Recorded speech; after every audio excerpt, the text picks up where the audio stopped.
All right, guys, good morning. It's Monday. It's May 4th. We are in a brand new month, okay? So let's start off strong, all right? So today's story is a little bit long, so I'm going to jump right into it, okay?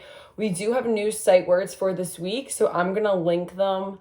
I'm going to post them right below this video in the bio where our link usually is, so that you can review them with people at home. I'll also write all of the other sight words that we've done so far, just so you can make sure you're keeping up with the sight words and practicing them, and that so we're all on the same page, okay? So today's story is one that I know that we read during Read Across America Week in March in school, and it is The Sneetches by Dr. Seuss. And this week, we're really going to focus on rhyming, and who better than to teach us about rhyming than Dr. Seuss? He is the king of making up rhymes, right?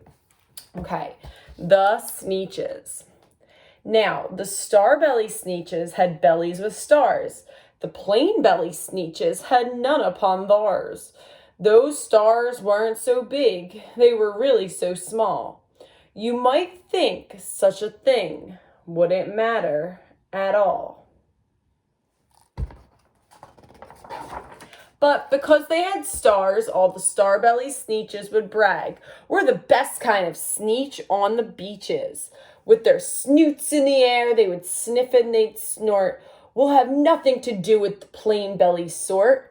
And whenever they met some, when they were out walking, they'd hike right on past them without even talking. Not very nice. When the star-bellied children went out to play ball, could a plain belly get in the game? Not at all. You only could play if your bellies had stars, and the plain-bellied children had none upon theirs. When the star-belly Sneetches had Frankfurter roasts or picnic parties or marshmallow toast, they never invited the plain-belly Sneetches. They left them out cold in the dark of the beaches. They kept them away, never let them come near, and that's how they treated them year after year. Then, one day, it seems, while the plain-belly Sneetches were moping and doping alone on the beaches, just sitting there wishing their bellies had stars, a stranger zipped up in the strangest of cars. "My friends," he announced in a voice clear and keen, "my name is Sylvester McMonkey McBean. And I've heard of your troubles. I've heard you're unhappy. But I can fix that. I'm a fix-it-up chappy. I've come here to help you. I have what you need. And my prices are low and I work at great speed. And my work is 100% guaranteed." Then, quickly, Sylvester McMonkey McBean put together a very peculiar machine. And he said, "You want stars like a star-belly Sneetch? My friends, you can have them for $3 each. Just pay me your money and hop right aboard." So they clambered inside, then the big machine roared. And it clonked and it bonked and it jerked and it burked and it bopped them about, but the thing really worked. When the plain-belly Sneetches popped out, they had stars. They actually did. They had stars upon theirs. Then they yelled at the ones who had stars at the start. "We're exactly like you. You can't tell us apart. We're all just the same now, you snooty old smarties. And now we can go to your Frankfurter parties." "Good grief," groaned the ones who had the stars first. "We're still the best Sneetches, and they are the worst. But now, how in the world will we know," they all frowned, "if which kind is what, or the other way around?" Then up came McBean with a very sly wink, and he said, "Things are not quite as bad as you think. So you don't know who's who. That is perfectly true. But come with me, friends. Do you know what I'll do? I'll make you again the best Sneetches on beaches, and it all will cost you $10 eaches. Belly stars are no longer in style, said McBean. What you need is a trip through my star-off machine. This wondrous contraption will take off your stars, so you won't look like Sneetches who have them on theirs. And the handy machine works very precisely, removed all the stars from their tummies quite nicely. Then, with their snoots in the air, they paraded about, and they opened their beaks and they let out a shout.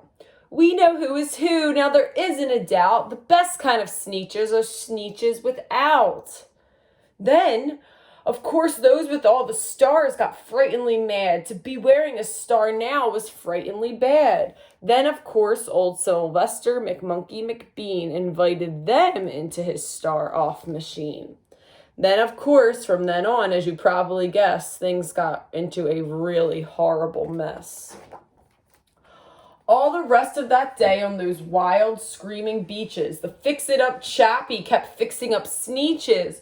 Off again, on again, in again, out again. Through the machines, they raced round and about, again, changing their stars every minute or two. They kept paying money. They kept running through, until neither the plane nor the starbellies knew whether this one was that one, or that one was this one, or which one was what one, or what one was who. Then, when every last cent of their money was spent, the fix-it-up chappie packed up and he went, and he laughed as he drove in his car up the beach. They never will learn, no, you can't teach a Sneetch. But McBean was quite wrong, I'm quite happy to say, that the Sneetches really got quite smart that day. The day they decided that Sneetches are Sneetches, and no kind of Sneetch is the best on the beaches. That day, all the Sneetches forgot about stars, and whether they had one or not upon theirs. The end. I like that one, right? So it doesn't matter what you have or what you look like. Everybody's different, but we can all be friends, right? And I really love that story. So the lessons for today are going to be linked below, okay? And they're just in one document, and it even says right at the top, just pick one or two. There's a few different ones hitting on a bunch of different reading, writing, comprehension skills. Do not do all of them. There are a lot. Just pick one or two that, you might want to do. Maybe it's something you're really good at, or maybe it's something you want to work on, okay? And just pick a few to focus on. Do not do all of them, okay? And that is it, all right? So tomorrow we have a class meeting, and I will see you guys there. I cannot wait. We can share about something we did over the weekend, or if we have any plans for Mother's Day coming up, okay? So I'm so excited to see you guys then, all right? Have a great Monday.